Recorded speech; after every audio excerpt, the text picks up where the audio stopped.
Okay, so there's no big change in direction. I'm just kind of continuing where Chris left off. I also wanted to say that really struck me when I was preparing this, that I don't find this subject particularly, I find it fascinating, but I don't find it particularly easy. It doesn't come naturally to me. And I think it's interesting because I feel like a lot of my kind of mathematical career, I've been on the edge of this subject that I actually kind of struggle with. So today we won't get to Fourier's conjecture. I'm just going to talk about stable equivalence, and we're going to discuss an example in some detail. But I just want to give a little bit of a motivation that I think is useful. I just want to kind of motivate like everything that we're doing in some sense. So remember that we have G a finite group, and P is assumed to divide the order of G, and K is equals K bar. So this is an algebraically closed field of characteristics P. And now I'm going to annoy you with questions. So why is, I'll just keep, so why is studying the representation theory of KG hard? One answer because it's not semi-simple. It's not semi-simple. It's a very good answer. And why is it not semi-simple? It doesn't apply. And why? Because P divides the order. Yep. So P divides, basically it's because P divides the order of the group. But now we have Silov's theorem, so Silov's theorem 1, which tells us that if P divides the order of the group, then we can find a group, a P group. So, we assume that the order of G is P to the M A, where P to the M and A are co-prime. This is the largest power of P that divides the order of the group. And then we can find P inside G, where the order of P is P to the M. Okay?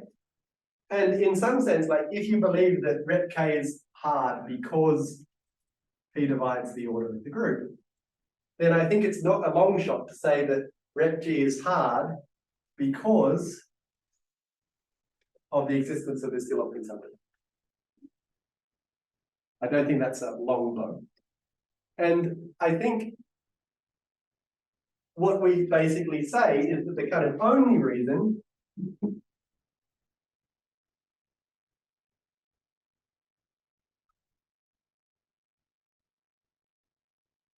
is because of P.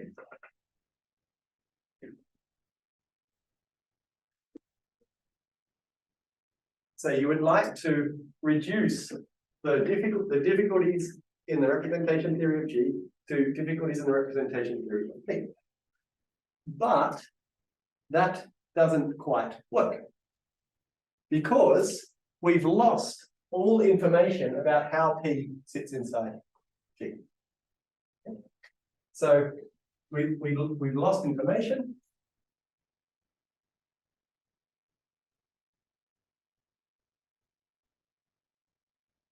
Encoded in the normalizer. So we've really got P sitting inside the normalizer sitting inside G. Okay. And this is a little bit what I was trying to say a while ago. You've got P inside G, but this is really a lie. I've got a conjugacy class of subgroups inside G, got a whole lot of them, and I can conjugate them all around, and the residual self-isomorphisms of P is this normalizer. Okay, so this is kind of false, I'd say. Like we can't just reduce things to P, but we might hope to reduce things for the normalizer G of P. And this is called a local subgroup.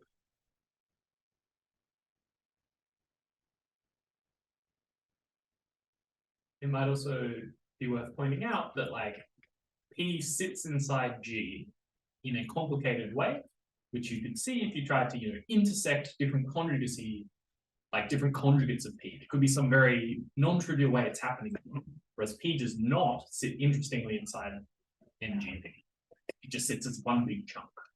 Yeah, that's- so, yeah, so P is normal inside G. And so all the ambiguity of how P sits inside G is gone when we look at how P sits inside the normalizer. Yeah.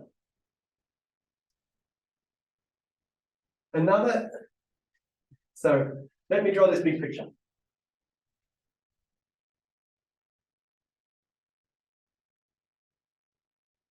Okay, so here's G. And then we might be in characteristic 2.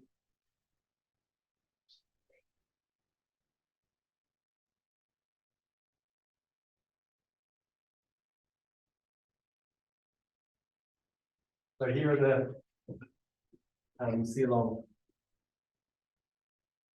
2 subgroups.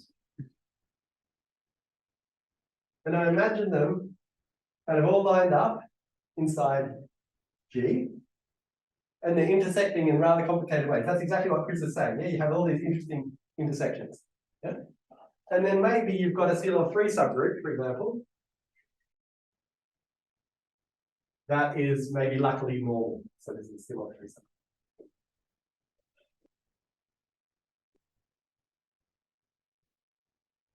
subgroup. And then, no, I mean, I didn't want to say that it was normal. I just wanted to say that. So, and what I was saying before is that we shouldn't just remember these subgroups. We should remember kind of how they sit. So, I think one interesting picture to have in mind is if I have a simpler situation where I have G and I have a normal subgroup. This is kind of roughly, it looks like normal subgroup, and then transverse to the normal subgroup is G mod N.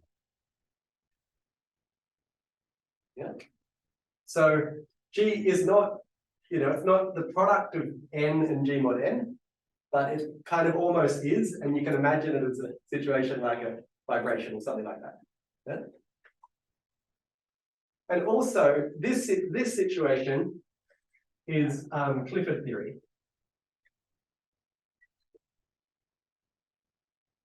And this is well understood. Okay, this is very powerful.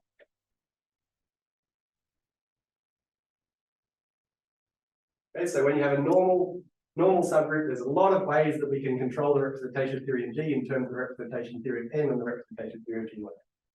But if we just have a subgroup inside here, we can't do that.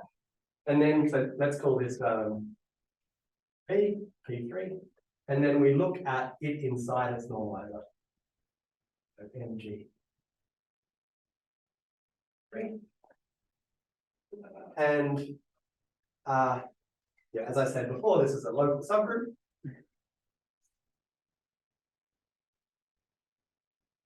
And this means, i.e., the normalizer of a non-trivial P subgroup. And just, I want to, the following will be important later. It's a beautiful and simple little exercise, which is not the exercise of today, but if P is a Silog, then N, the normalizer of the normalizer of P is the normalizer of P. So NG of P is self-normalized.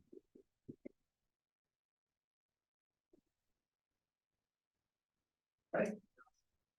So I was reading this beautiful survey of Jeremy Rickard, and he was saying that there's two kind of philosophies in finite group theory, both in representation theory and in the structure theory of finite groups. One of them is Clifford theory, this business, and that is basically a kind of robust and well understood theory. And then there's local representation theory, which is this picture, where you try to understand G through its local subgroups. And he says, this is more of a philosophy. It's like it's an interesting thing that shows up in many different situations, but it's not a fully developed, fully baked theory yet. Okay. One instance of this, which is worth keeping in mind, is that like classifying finite groups via simpler groups takes the Clifford theory approach. They'll find a normal subgroup, quotient it out, find a normal subgroup, quotient it out, break it up into simple pieces. Whereas this local picture sort of views all the subgroups at once and doesn't destroy your group to make it simpler. It sort of takes all the complexity in and tries to see where parts come from, like internally. So it's a very different perspective on how to break a group up. So you have all these little, like, one should think these groups are much, much smaller than this picnic, and we're looking at how they all interact inside G. And so that's so local subgroups, I just want to emphasize, very important for finite groups, whether or not you care about representation theory, and very, very important for modular representation theory. And it's kind of nice that the same ideas show up in both the structural theory of finite groups and in representation theory. Okay. So I just want to give you, out of the blue, an example of local representation theory. So this is a rather remarkable conjecture, totally open, and I think we'll return to this. So a classic example.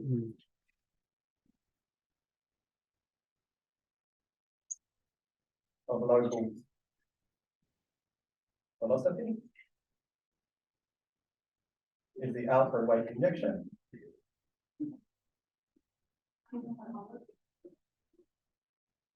So if you can prove this, then you immediately become famous in the finite groups world. So number of simple KG modules. There's many different formulations of this, and I only kind of half understand what it's saying.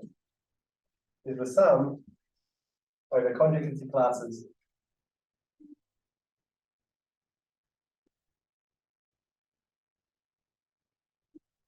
of P subgroups. U times the number of simple and projective, so simultaneously simple and projective NG of Q modules.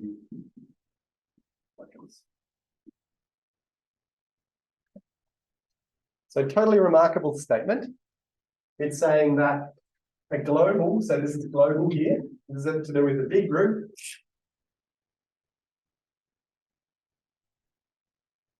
Is determined entirely in terms of P subgroups and how they sit inside G. So this is local.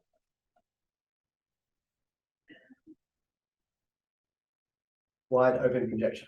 And we'll see it, we'll see various special cases of this conjecture. Is there expected to be a bijection between these two things? Like in this respect, the automorphism group acting on both sets? I think so, yeah. I mean, you can ask for equivariance under everything present, under automorphisms of G, but also Galois automorphisms, etc. And there should be equivariant bijections, I think. So why should I believe that this is, well, it is open, but why should I believe that this is hard? I mean, counting simple modules shouldn't be so bad. I think that you should think about the right-hand side of this as a massive loss of information.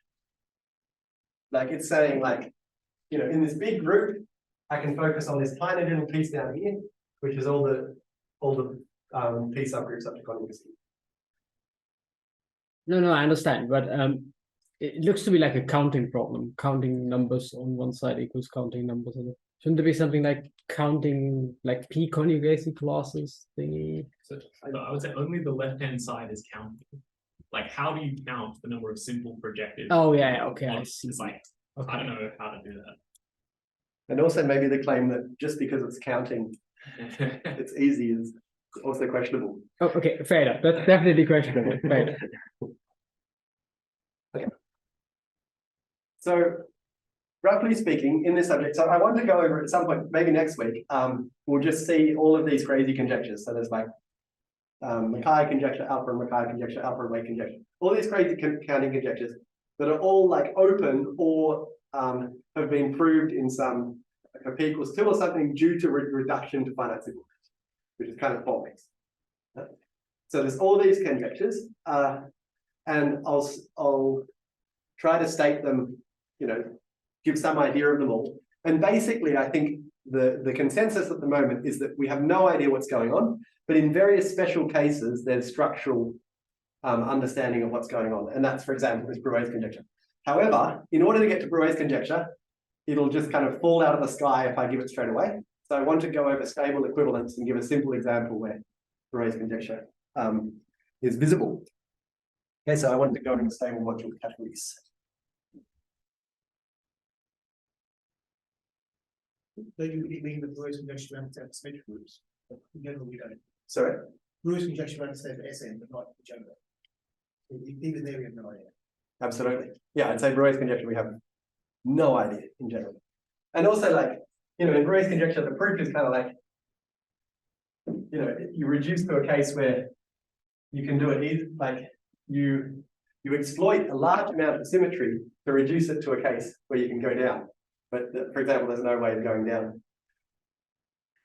Okay, so stable module categories. So I wasn't kind of sure how much detail to give here. This is a standard thing, very beautiful, but without questions if I should give more detail. So we consider rep kg bar, which is rep kg modulo. So in a ring, you're allowed to mod out by an ideal, and in a category, you're also allowed to mod out by an ideal. And this ideal is going to be morphisms factoring through a projective.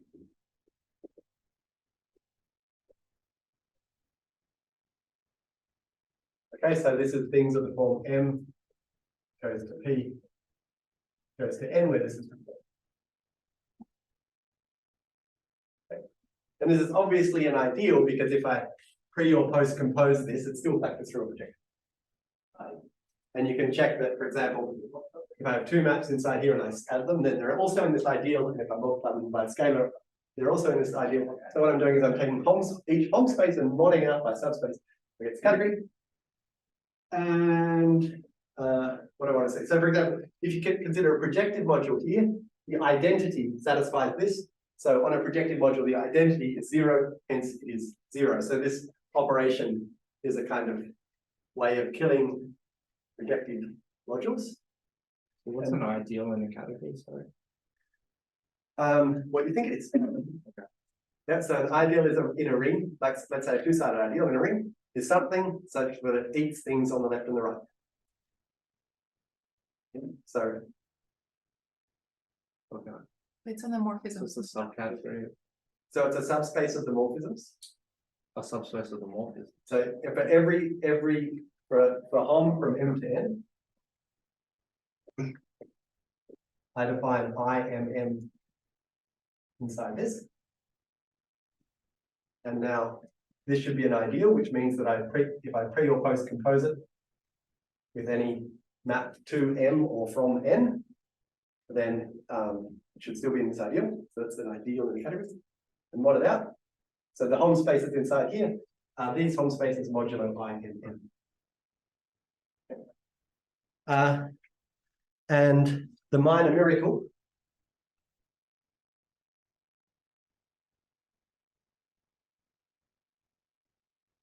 so this follows from the fact that Kg is symmetric, or more generally, if you know what this means for Venus.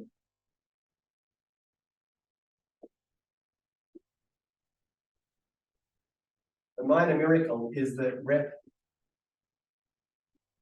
Kg is triangulated. So it's a triangulated category. The shift functor is the shift functor of a module M is the kernel of a map from a projective.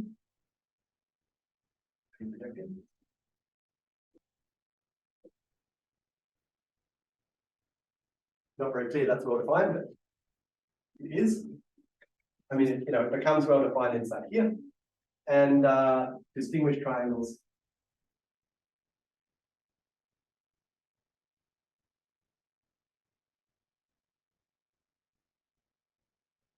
are the images of distinguished triangles.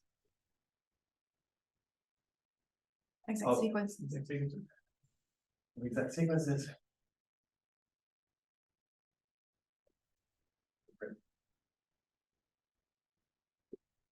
Thank you. And remarks.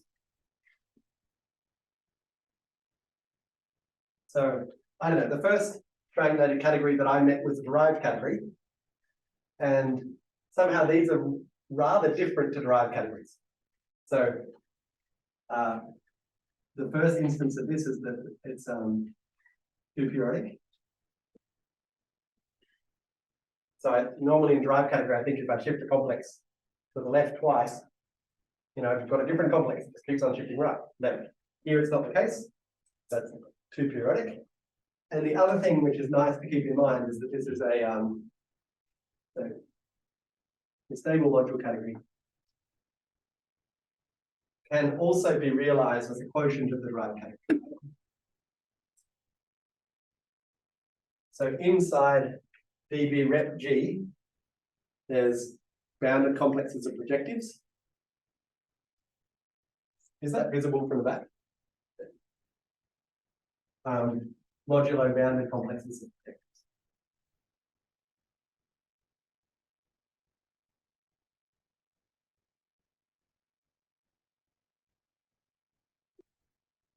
So if you talk to Gracia, for example, she'll say these are the compact objects, and what we're doing is we're modding out the compact objects. So these are the objects that are kind of finite homological dimension. And another way of thinking about this, if you like these kind of things, is the singularity category. So yeah, anyway, I won't bang on about that. So Geordie, Mm-hmm. one of my favorite questions to ask whenever I'm presented with a category defined by a quotient relation is, why is this thing non-zero? Or, how big is this quotient? Why is it obvious that this has lots of non-trivial things in it? Okay. Question? Well, maybe we'll do the following example, which is really nice. And one can think about Chris's context. Chris's question in the context. Also, what happens in the non-semi-simple case? Right. What would that look like? What do you mean in the non-semi-simple case? Because then it would be zero. Oh, you're saying in the semi-simple case, it's zero. Oh, yes. So that already tells us that, like, some context, you get rid of everything. Oh, that's what you're asking. Okay, yeah. So, Well, but just in general, whatever, category defined by relations, like they could be. Yeah. Yeah. are you all happy that this is zero if my category is semi-simple? Well, the morphisms are zero. Yeah. The objects are still there. Well, it depends. So every object is isomorphic to zero. Oh, Yes. okay. So the category is equivalent to the zero category. Okay. So let's consider rep A Z mod 11Z, where the characteristic of K is 11. So I was just reading about the Gelfand seminar in Russia, and there was a young student who Gelfand called the control, who Gelfand would periodically say, "Can you explain what they just said?" And then if the student couldn't explain, then the person had to explain again. Okay, so can I be a pain in the neck and ask, what are the indecomposable modules over this ring?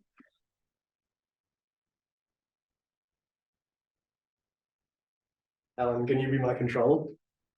It's the group algebra itself. The group algebra is indecomposable, correct? Oh, sorry, and projective. So that's the projective indecomposable. Yeah. It's a unique projective indecomposable. but there's other indecomposable modules. Is that from the exercise last week? No. We did discuss it last week, I guess. Yes, it did. Okay, so this is a good example of where we need a control, yeah? Control. So inside here we have the generator. And G to the 11 is the identity. So then last week, I think at some point, I explained that we can consider G minus 1. There's a new element inside this group ring, and X to the 11 is G minus 1 to the 11 is G to the 11 minus identity.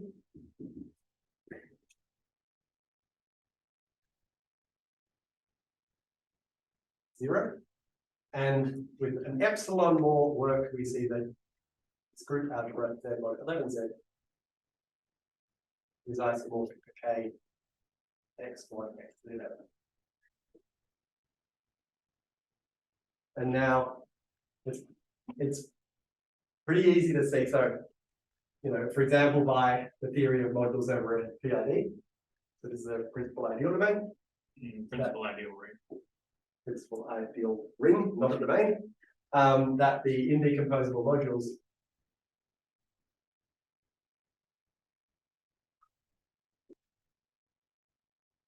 I'm just going to denote by I.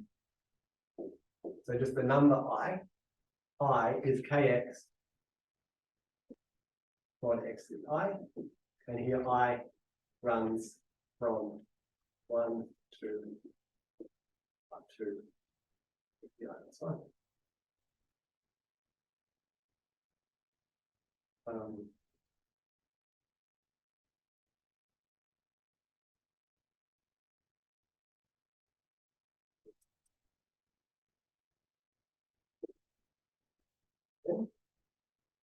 I don't know if I wanted to index them this way or the other way. Maybe it's better by the dimension is better. X and I.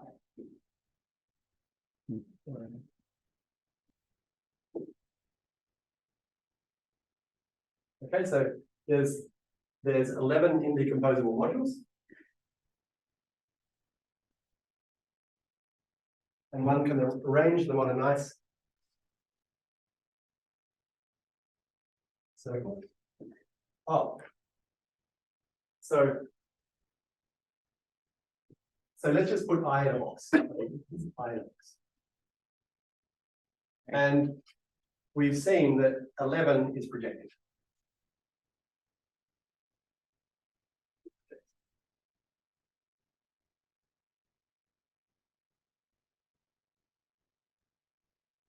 And then it turns out the stable module category has the following objects. So the indecomposable objects are 1, 2, 3, 4, 5, 6, 7,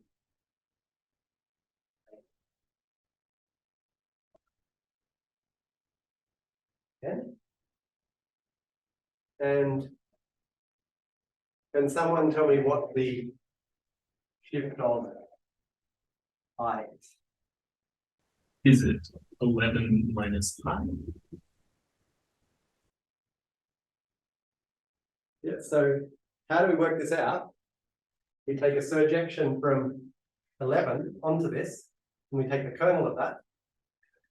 And so the dimension of this is going to be this plus this is going to be 11. 11 minus 5. So here's our shift function.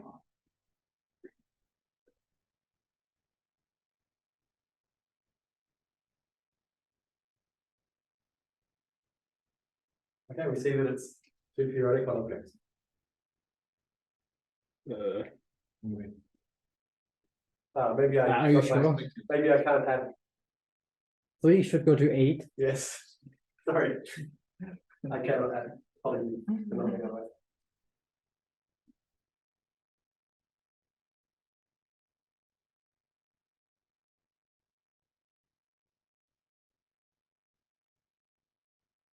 And maybe it's nice Another nice exercise. So what would be an example of a distinguished triangle?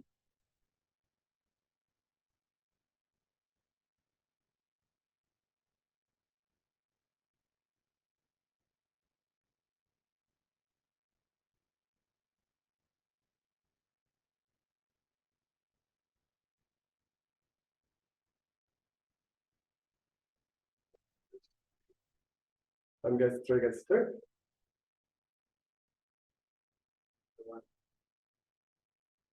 Yeah, so one goes to 3, 2. And what would be the kernel? It would be the color of this, which is continue.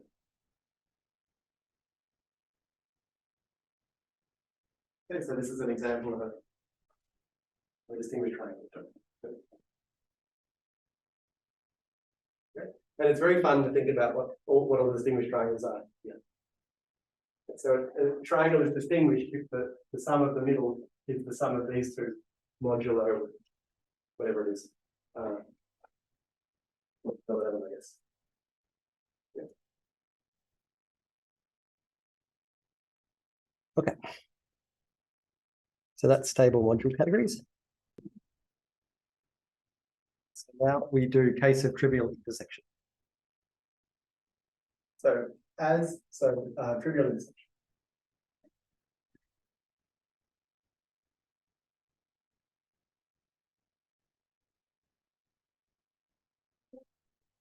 So we have G, and inside it, P is a C-log-P subgroup.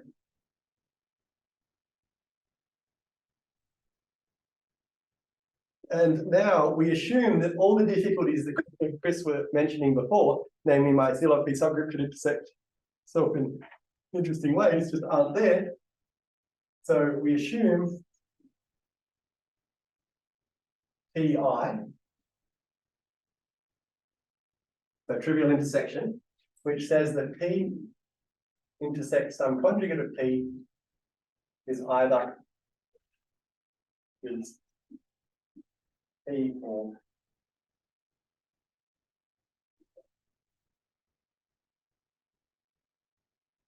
okay.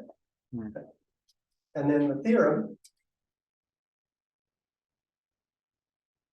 which is rather simple, I mean, given what we've already done, but still, I think, beautifully illustrates some of the interesting stuff that goes on, is that L is, as you know, we need to consider this normalized.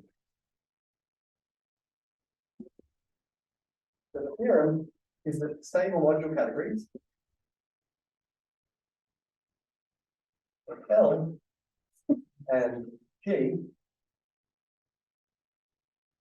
are equivalent via the easiest functors in the world, namely induction and restriction. I'm not quite sure they're the easiest functors in the world, but they're pretty easy. Okay, so this is an example of a stable equivalence.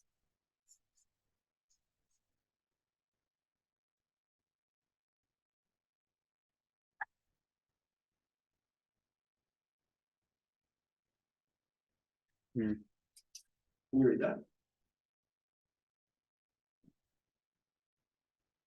I can't quite tell how strong the assumption is. It feels to me like it's very strong. Very strong. You should think it's very strong. Yeah.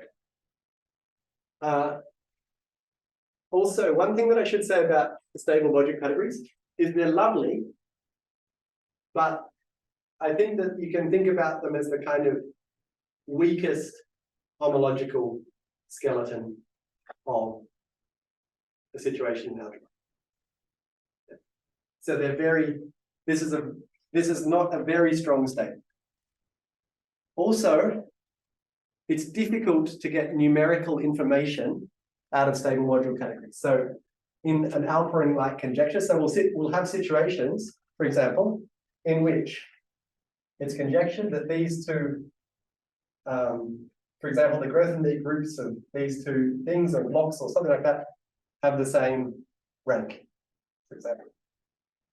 And those kind of statements are or it's unknown how to get them out of stable equivalences. So stable equivalences are kind of like a first approximation to understanding. So with this assumption, like having subgroups that intersect trivially is something that shows up in pure group theory and characteristic zero representation theory, and is always very, very strong. And this is basically the situation for Frobenius's theorem, which I talked about, I think, last week. It's like a very strong condition where you can expect fantastic things, and it's like one direction of triviality. It's not clear, you know, in what direction it points, but it's like saying that, you know, the complexity of silos intersecting isn't there. See what you get. This is the best possible world to be in. Are you gonna explain why having a true intersection causes good? Yeah, we'll see it exactly in the proof in a second. Oh, you're gonna prove it? Yeah. Oh, Yeah. I mean, probably before you do the proof, I feel like people should have a think of, you know, how might you prove this theorem? Because, you know, I feel like Geordie's phrased it in a way which, you know, who knows how hard it is to prove, but like, what would you do if you were trying to prove this theorem?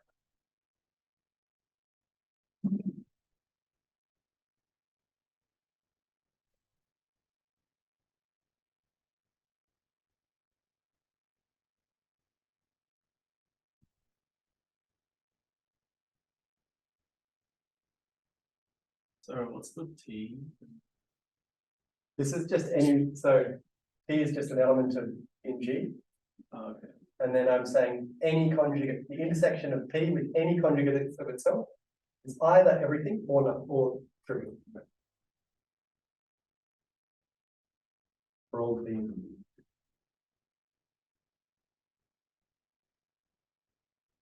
How would you prove it? Green's correspondence, kind of, but like, how do you prove Green's correspondence? Mackey formula, yeah? It's always Mackey formula. At some point, we run out of saying the Mackey formula, but that's good. So I'll just give you the rough idea, and I think it's very nice. I mean, I also think that if you've been following the argument that Chris has been giving, so let M in rep AL indecomposable non-zero.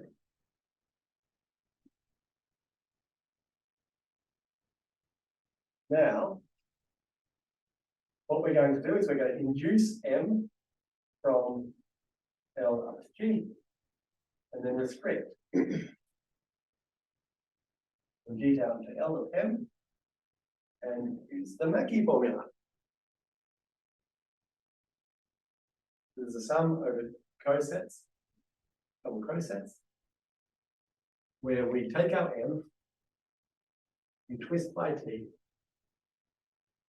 and then we restrict from LT down to LT, and then we induce LT.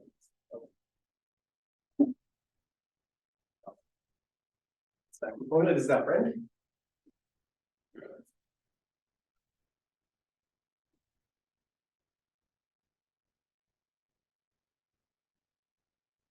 And now, by TI,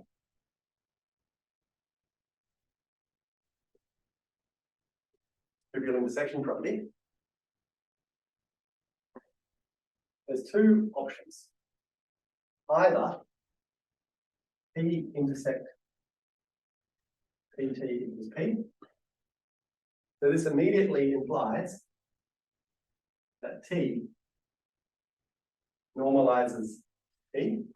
So T is in the normalizer of P, which is L. So that says that we can assume that T is the identity. And the result, so let's say the resulting summand on the right hand side. So what I'm doing is I'm going over the possibilities here and I'm looking what summand. And if I take if P intersects PT and P, then I get the identity double coset, and the summand I get is F. And if P is trivial, then that tells me that L intersect LT is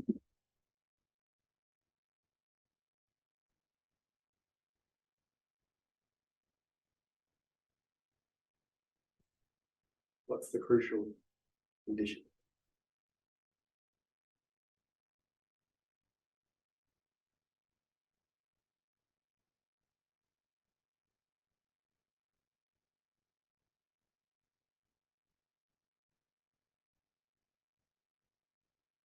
I won't talk to you too much. O prime is of order O prime to T. So that says that we take our module, we restrict down to something, it's got no P in it, then induce back up. So we get a projective module. So this is projective.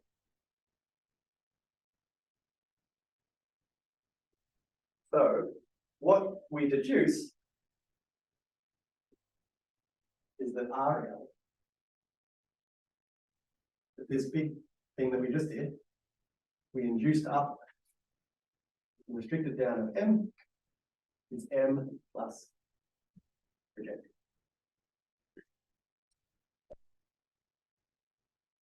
Which is fantastic. Yeah. So we start off with our module here, we go up and we come down, we get M plus projective, projective goes away in the stable module category, so we've just got an M back again. And then being a little bit more formal, you can say that you have a morphism of functors from M to this, and it induces an isomorphism on. Sorry, can you say again, why is it coprime to P? The only way this could have a P in it is if it had some part of, so, you know, the only bit of P inside here is P, and P is sitting inside here. And the only way that this could have a P dividing its order is if LT intersected this P. So, And the other question was, why does that make it projective? Sorry.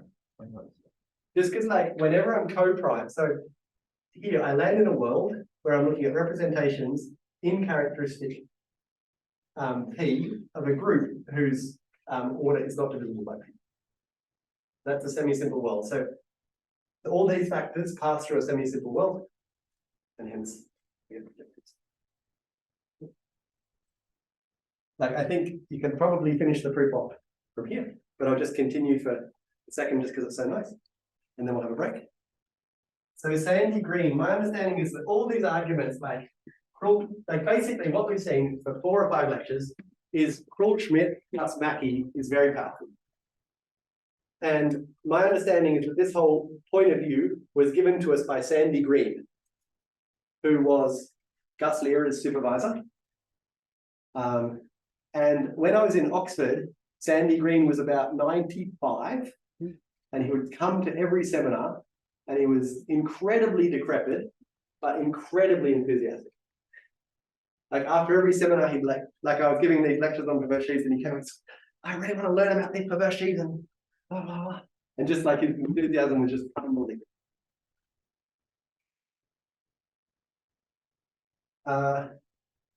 Okay, so now we've got our M, so the same M as before. M as before. Then we induce up to G, we get U1, we can write it as U1 plus U2 plus UN. Now, we can detect projectivity by restriction to P.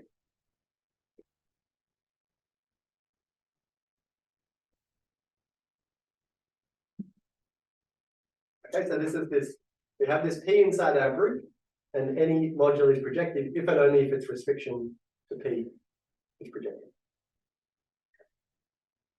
So, and what we know is when we go back down to L, there's only one thing that's not projective.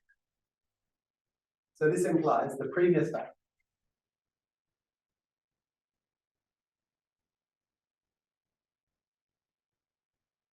implies that only one UI. It's not there. So assume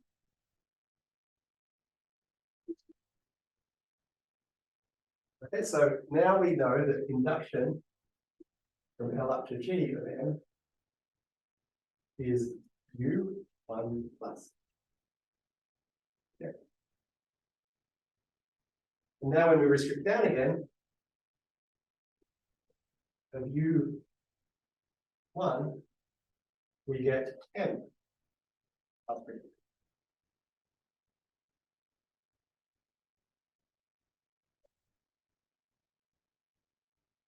And lastly, we know that, yeah, I mean, I feel like with a tiny little bit more work, it's done. But there's not that much point seeing me do it on the board. But you know, it's always these same ideas. So just a comment on this group that's relevant to people who aren't particularly categorically minded is I think this is a great result in that if you just learn the definition of an adjoint functor, you see that there are natural maps from compositions one way to the identity, and from the identity to the composition the other way, and these satisfy some things. And if you knew that, and you just thought about what this functor was, you could, analyze the kernel of it, and you'd see that this condition is exactly saying that that kernel or that co-kernel is projected. So once you have that, you say, okay, well, I have functors both ways, and the things that are stopping my maps being isomorphisms are projectives.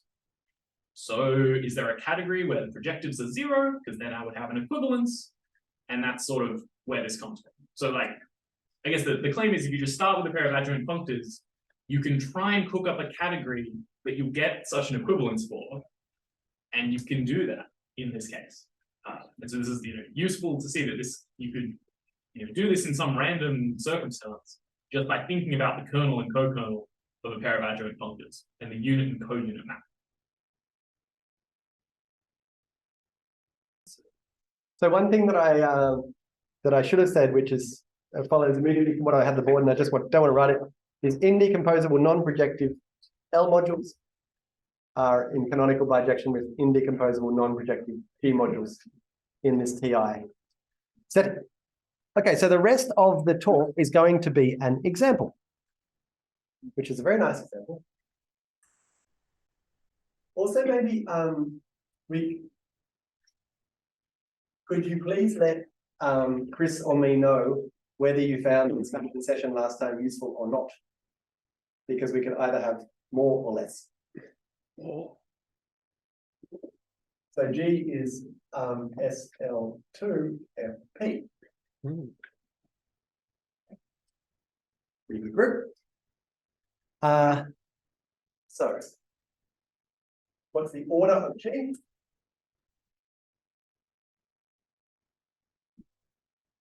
So the way that I work this out is I say G acts on E1 over F. Okay? And the stabilizer is, depending on how you normalize things, these matrices inside SL2 FP. And this has P plus 1 points, and this has P minus 1 points. So remember that we're in SL2, so this has to be the inverse of this. So here I have P minus 1 choices, invertible element in FP, and here I have P choices. So it's P minus 1 times P times P plus 1.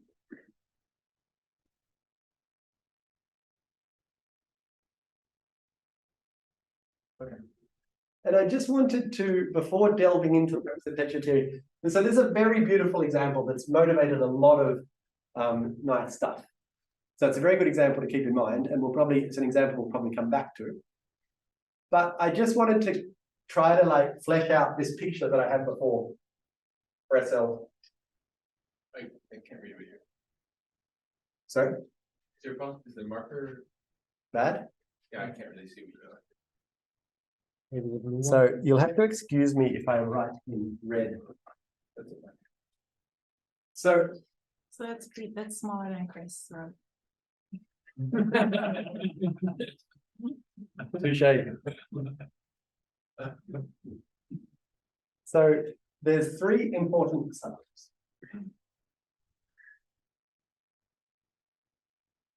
And this is kind of, I'm going over this because it's just kind of like important mathematical knowledge, not so much it's important for the exact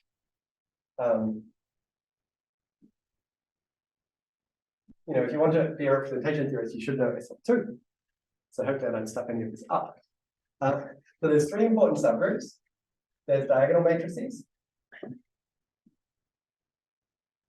this is called T. And this is order. So I'll try to write bigger.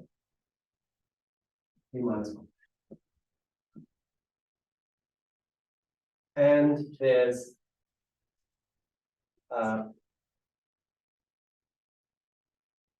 one, 1, 0 star. And this is the order T. And then there's another one that I'll call T prime, which is of order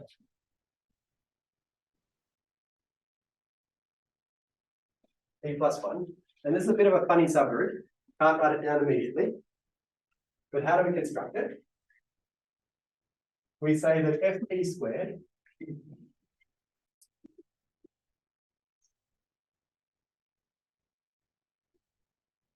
is a two-dimensional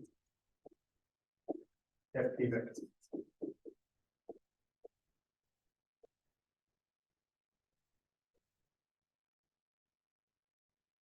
So hence, we have the units in FP squared multiply on FP squared to give us linear transformations of FP squared.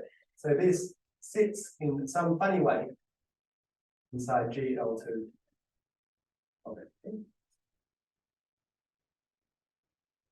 And inside here, we have SL2.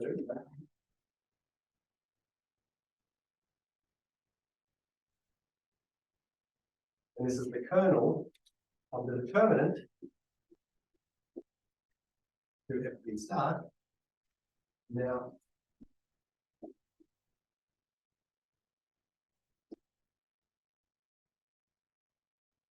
so if we consider an element of the multiplicative group and then look at it as determinant, so we have some extension field, finite extension field.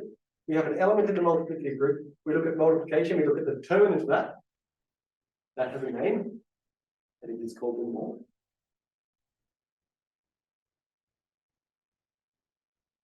Okay, so here's the determinant.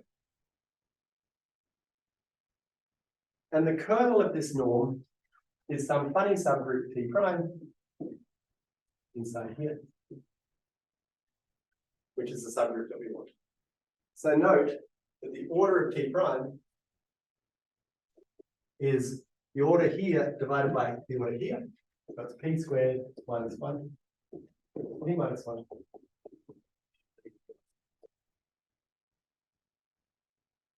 Okay, and that's my funny T prime. Another way of saying, talking about this is the non-split toys. If that means anything to you. So, Right. Yeah. I was going to say, would it be worth writing down this picture, which people may be more familiar with R and C? phenomenal, yeah. So let's do it. This is just good old fashioned fun.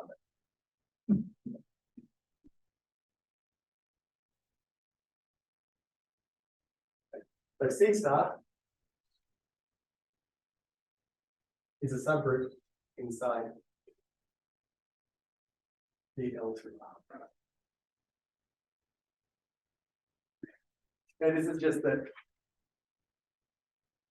you know, I can express multiplication by a complex number in the coordinates 1 and I, and I get a matrix.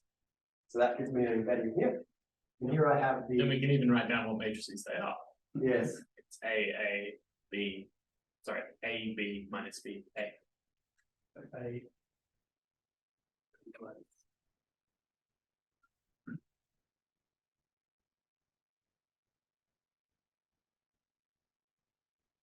Yeah, well, this is A plus 5, I guess.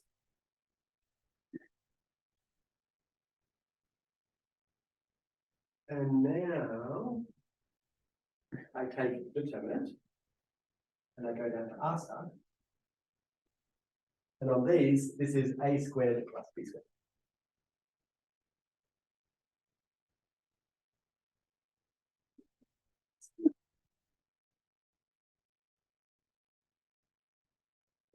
And the kernel of this is the circle. Unit complex numbers. Side. Excellent.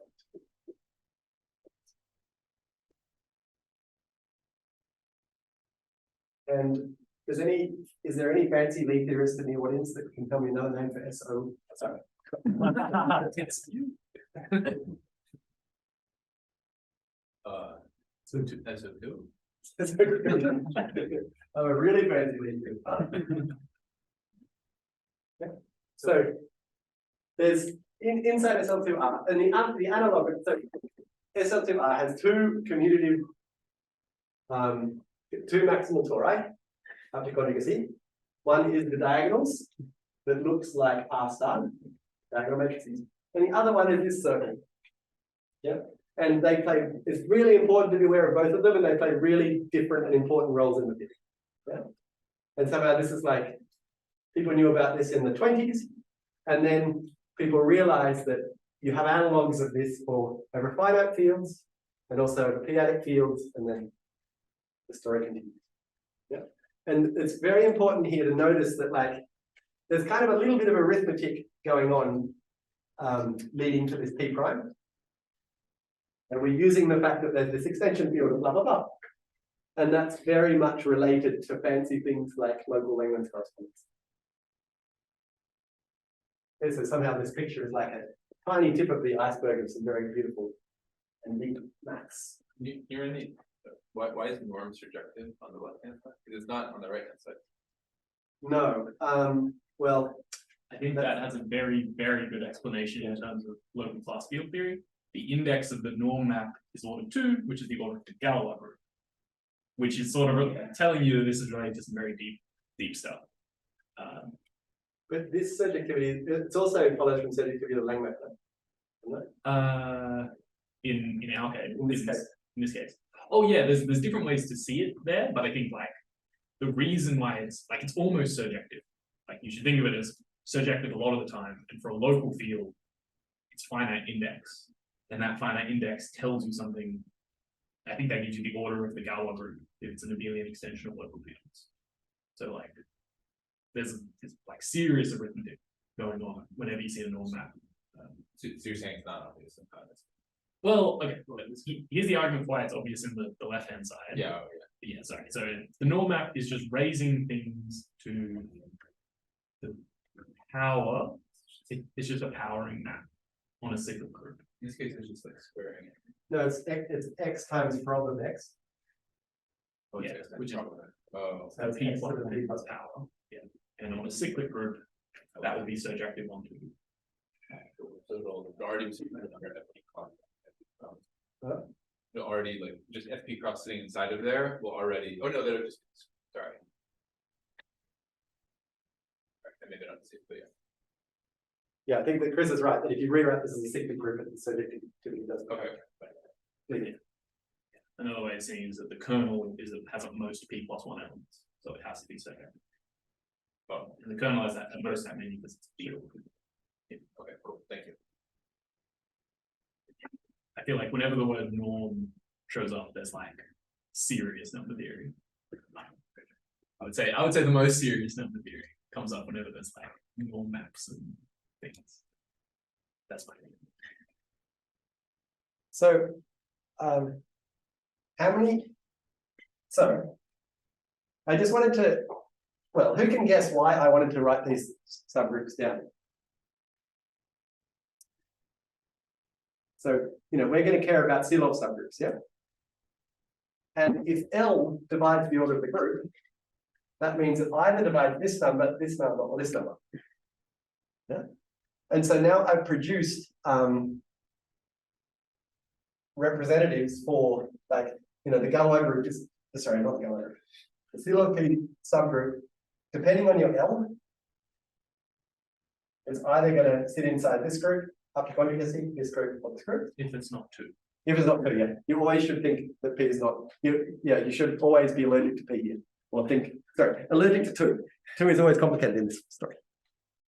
Okay. And just, do you have some sense of like, how many of these subgroups, how many conjugates are there of this subgroup? How many conjugates are there of this subgroup? How many conjugates are there of this subgroup? It's important stuff to know about these groups. And you can think about it and maybe we'll come back to it. Yeah. So there's in this picture before, like this is a CLP subgroup. So how many of the, like, let's do this, at least this one. How many of these are there in the group? How many conjugates of these are there in the group?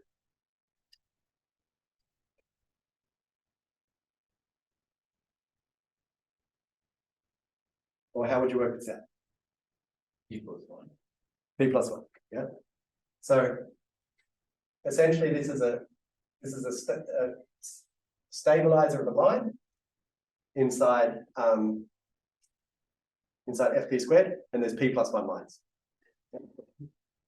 And also you know that the number of CLP subgroups is always 1 mod P. P plus 1 is indeed 1 mod P. So that's great. Also, so we consider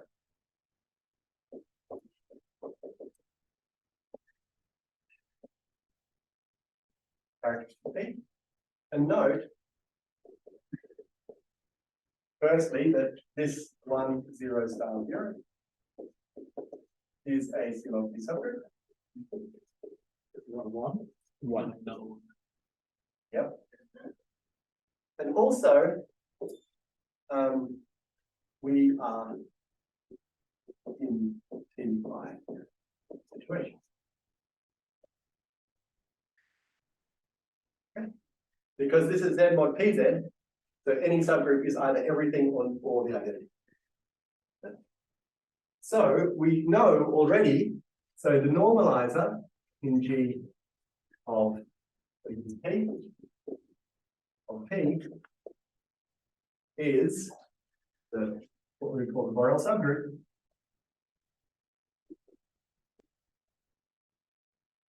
So that's called L is. So from theorem,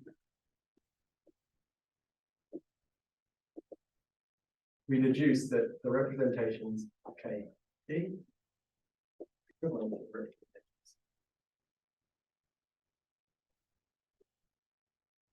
So we have a stable equivalence.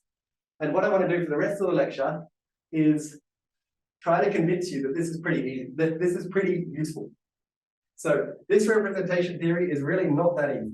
Like, even though this is one of the most basic cases, it's really not that easy, modular representation theory. Whereas this is really nice. We can work it all out explicitly. And then you can start using this stable equivalence in a non-trivial way to understand the representation theory. Okay, so first we do the representation theory of L.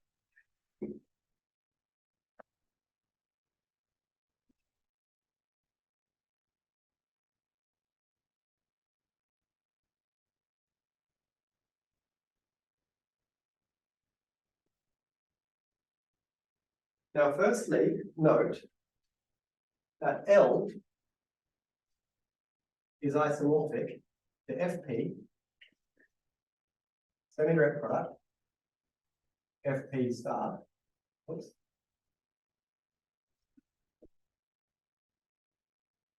where this acts on this by the square method.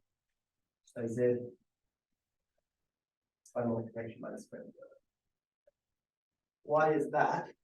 If I go A0, 0, A inverse times, so this is just, this corresponds to the subgroup 1, 0, 0 star.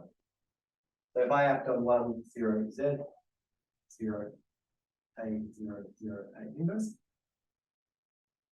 this is So here, oops, this inverse. So here I multiply this by A, and then I multiply it by A squared. So I multiply by A again, so I get A squared.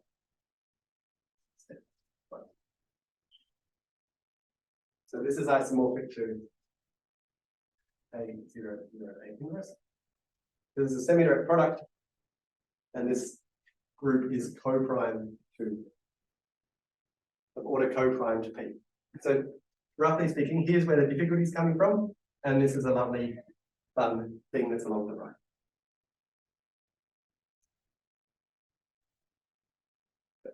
Maybe that's the difficulty.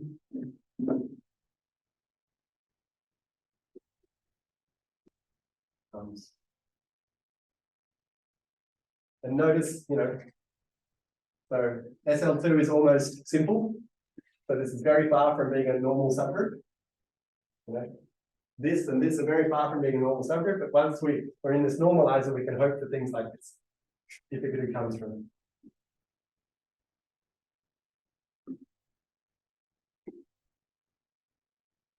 Please yell at me if something's not clear. Or you can just ask a question.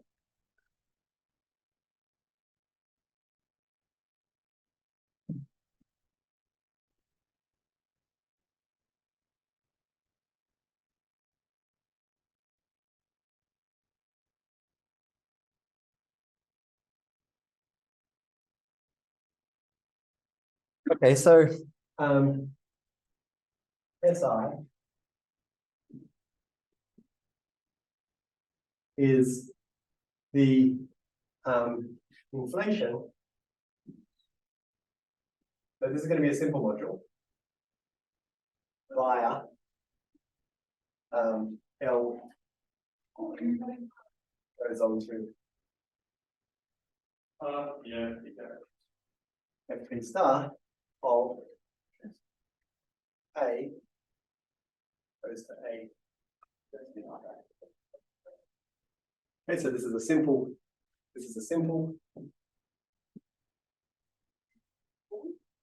one-dimensional L. And then we have that SI is isomorphic to SJ, if and only if ABI equals A to the J from A, which is the case if and only if I minus J. So we want A to the I minus J equals or A in FP star, which is the case if and only if I minus J is congruent to 0 on I is congruent to J1 A minus.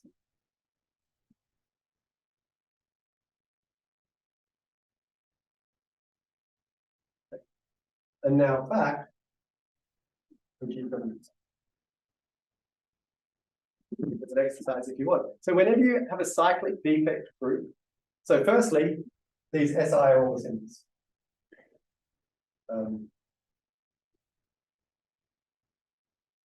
For the set of SI for I equals 0 to A minus 2 are also the ones.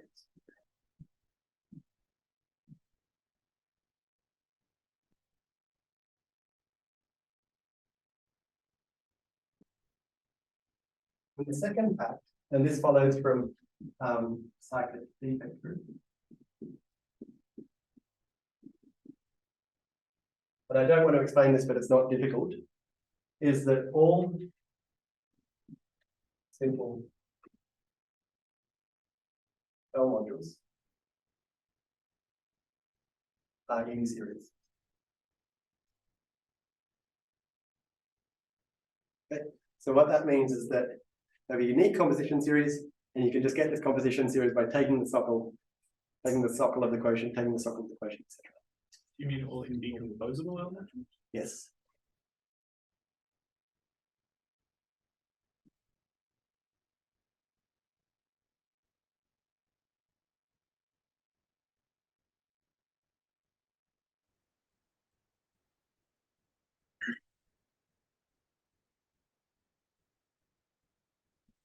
So just, Sorry, Geordie, can I dumb that down?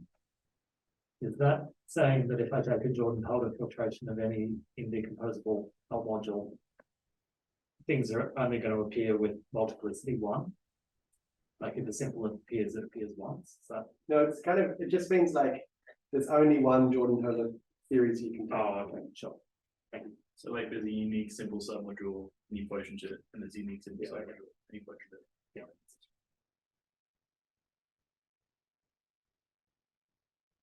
So again, let's do like, so just a simple example. So let's consider the natural module for L.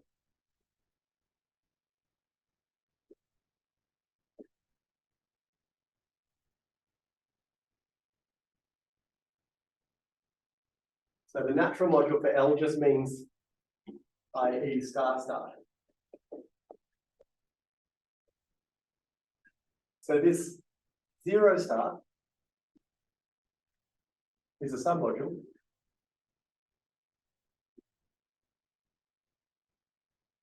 And it's isomorphic to no, sorry. I'm confusing with the 0, 8. So it's isomorphic to S of -1 because we act by this. Put it here. So S of -1.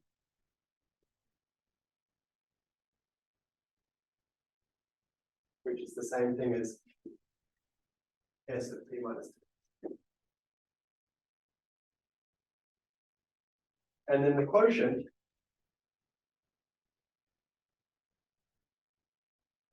which is basically this guy here, is isomorphic to S1.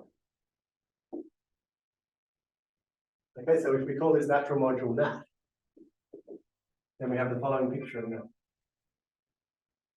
So the socle is S minus 1, and then on top of it we have this. And now the picture of all modules is as follows.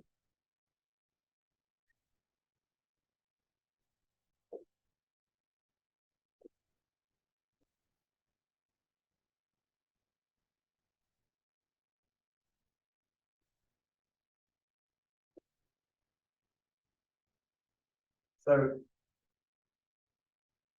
we can start off with S minus 1. So maybe, and then you might get, so maybe I'm not quite sure how to explain this problem.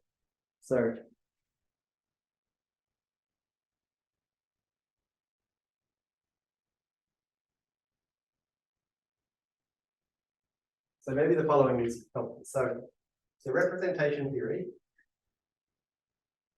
of KL is equivalent to representations of two quivers. So the first one is P minus 2, 1, 3. Right. So this would be for P equals 13. Then you have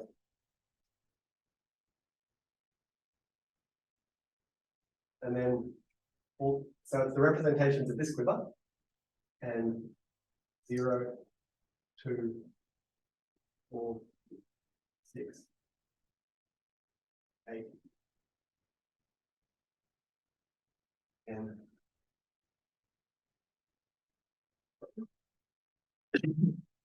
modulo the relations that cycles of P plus 1 are equal to 0. Okay, so a simple module over this quiver. So for example, like this guy here would be K and K here and 0. So this over here would correspond to K. Okay, and 0.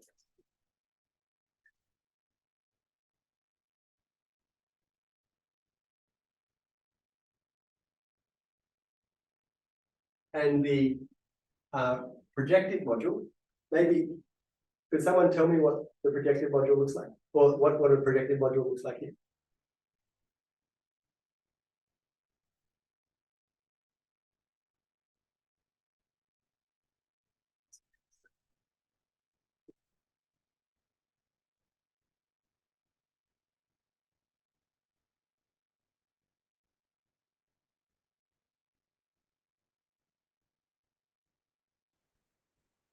Right, you wrote cycle is a blank p plus one, what is your, even so if I take that cycle, what's an example of a cycle of blank p plus one, so I can have a. So basically it's where you go around again, and then go one more. Oh, Sorry, and one then more. two more, sorry. And then two more, Yeah. because that's two, they go around one, so I'm getting p minus two, and you have to go around three more, or. Yeah, okay. Okay. Could you actually just do the whole explanation again? Okay, so which prime should I do? P equals 5. Fine.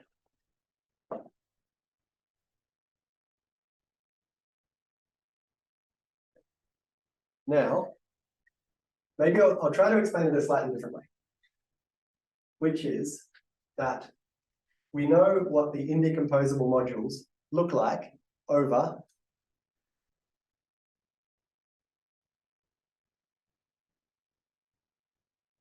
K A of FP. There are 5 indecomposable modules. Yes.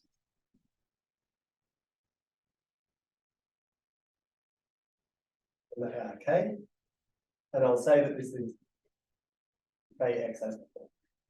K, Kx, K, Kx, Kx squared. Kx, Kx squared. X 4.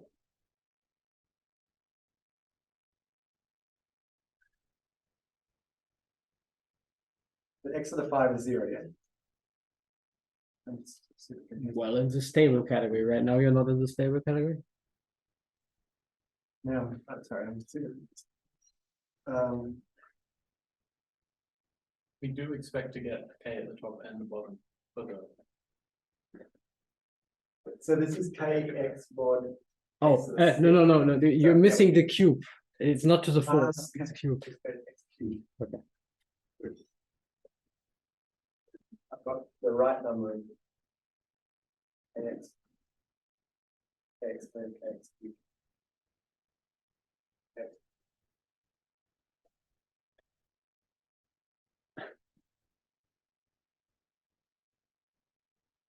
Well, now it should be to the 4, but anyway.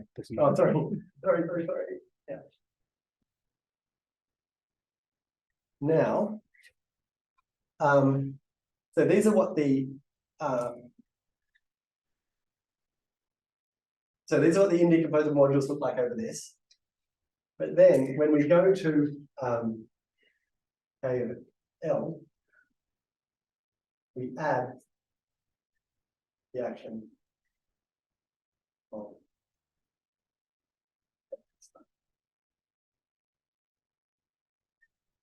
okay, so my module from before would look like I should have drawn these around the other way because like this is now the socket. Yeah, so I'll just do that.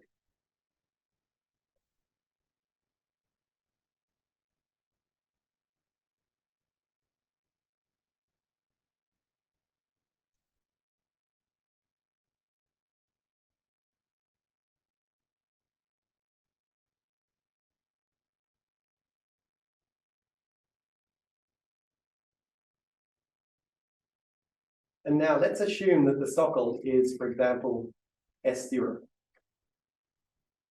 So this would look like S0.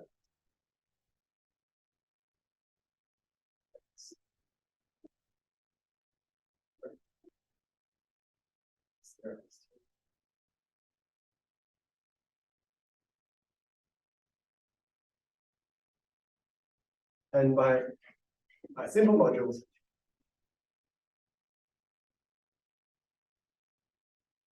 are S0, S1, S2, S3, and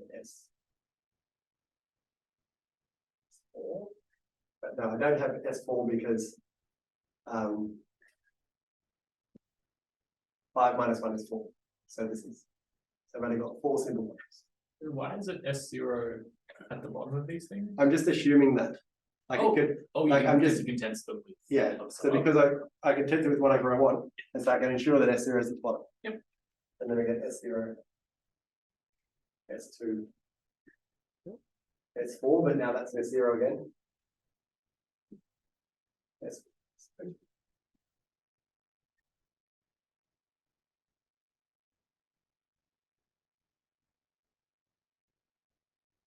And this would be projected.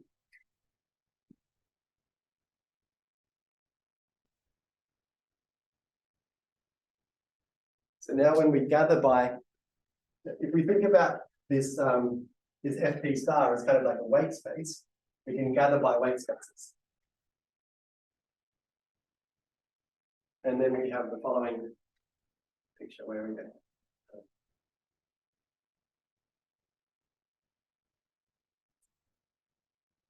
One will just be K and 0. This would be K.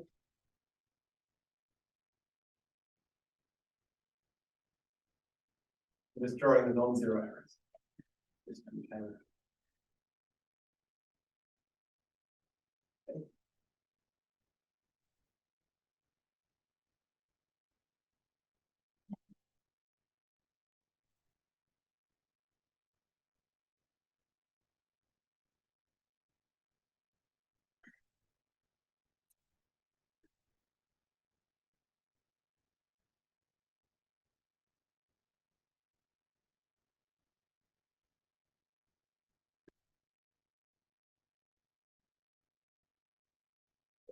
This would be as representations.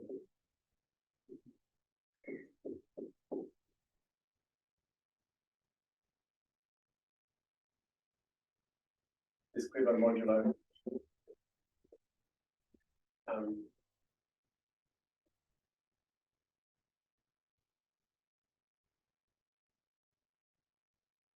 So here we have something like cycles of like 1, 2, 3, 4, 5, goes to 0. So, I just noticed maybe this is another way of like seeing all this. That you have right the group algebra of both FP sitting inside. mhm, You also have the group algebra of FP times. yes, So if you write down the projectors in FP times, yes, like one you have like 1 plus T plus and you have 1 plus P through to unity or yes, those things, and you multiply those by the group algebra of the FP, then those will be the indecomposable projectives of the given, or the Exactly. corresponding symbol that corresponds to the given projector. Yeah. So you can see the decomposition of the group algebra into the indecomposable there. Yeah. That way. Another thing which may be helpful is that these modules over KFP, like we can think of these as ideals, and ideals are fixed, ideals are closed under the action of FP multiplication. But this FP, like the FP star action is by algebra automorphisms, because it acts by automorphisms of this group. So it sort of preserves our ideals. And so these ideals will naturally carry an action of the group, and then we're allowed to twist them by these pulled back linear tools. And that's how we can ensure that all of these sockles are S0.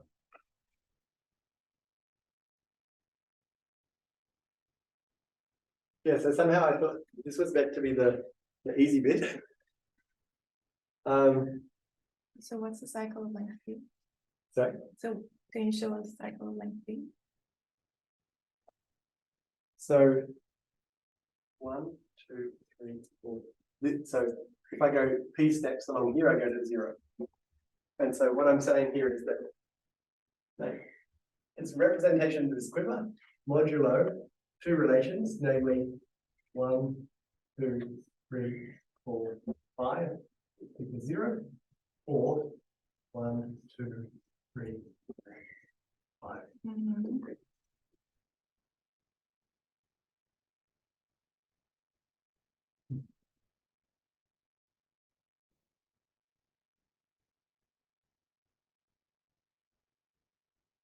So this decomposition is like, look for the FP star weight spaces, and that gives you your pieces.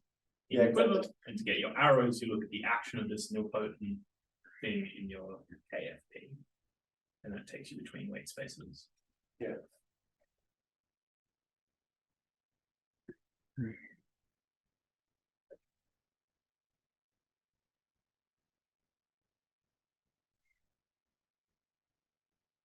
So this is like the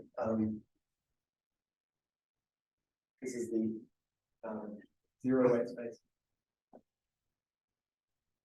This is the two weight space.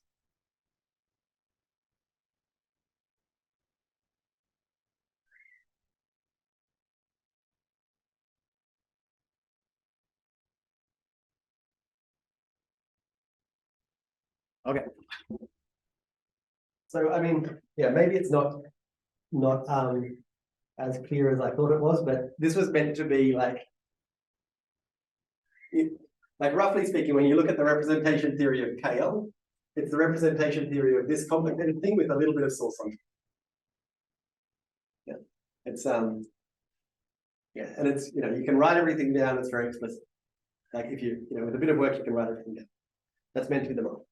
So now, I want to just discuss briefly the representation theory of SL2F.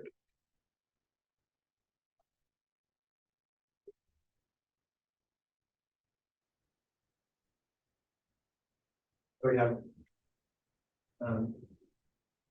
G equals S. Yeah. With natural module.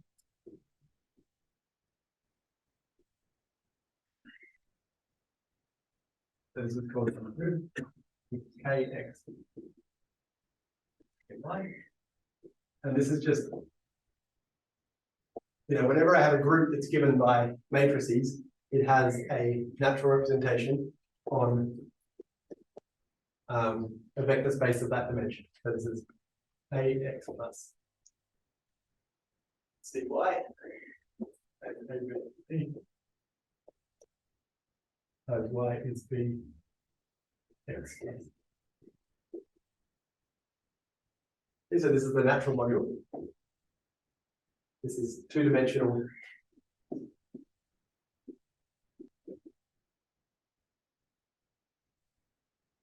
Simple. And then, so G acts on polynomial ring on polynomials in X. And hence on number n, which is homogeneous polynomial.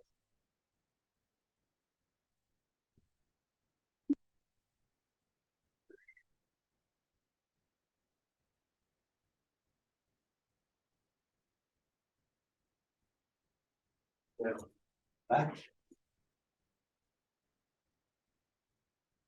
Again, not too difficult to do, is that V I, which is defined to be nabla I plus 1, is simple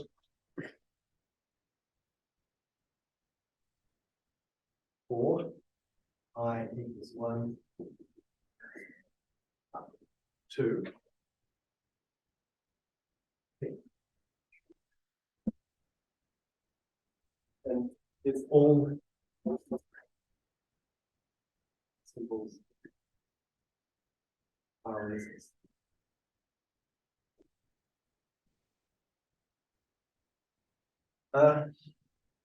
So let's say that you know that there's a symbol. What would be your next step in arguing that this is everything? Or what would be a possible step? Do we want to get like, oh, degree I equals 0? Wouldn't want we want that to be like to get Yeah. Sorry, really want to be like sorry, B I minus 1, I guess. yeah, that would make also because delta P should not be Delta P is correct. Delta P is not simple, yeah. okay. So this is just coming back to Chris's thing. So how many symbols are there? How do I know how many mod P symbols are there? 6 classes.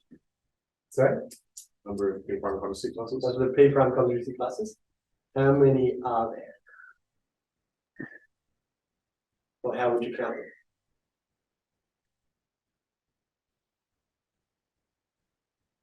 Go back to the T prime middle thing and count conjugacy classes and T prime.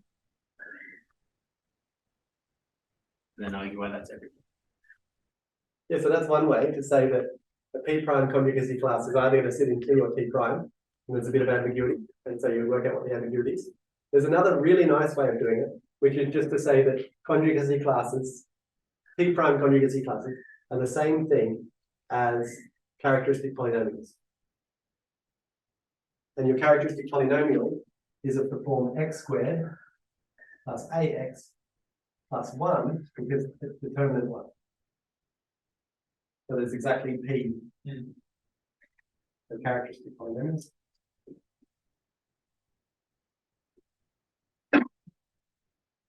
There's this set and there's P subset.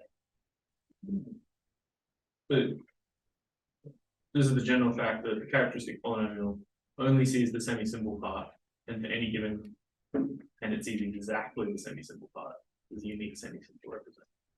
Yeah, this was first, it's kind of miracle, it was first observed by Steinberg. Okay, so we've got all, well, you know, I told you they're all simple. It's also not difficult to see they're all simple, so we've got all of them. Great. Another really fun fact, which is the dedicated, it's so fun that it's the dedicated exercise for this week.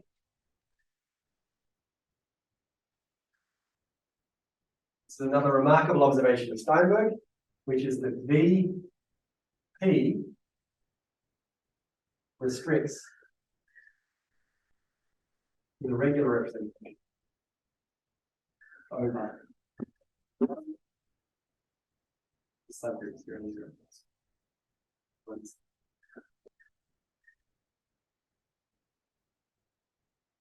So what Steinberg noticed is that if I take the regular representation of the unipotent radical of a finite reductive group, this is the unipotent radical of a finite reductive group in a very simple case, this has a unique G module structure. Kind of mind-blowing. And it's called the Steinberg module. Now, what do you know about VP if it restricts to the regular representation? So remember, this is the C log P subgroup. Yes.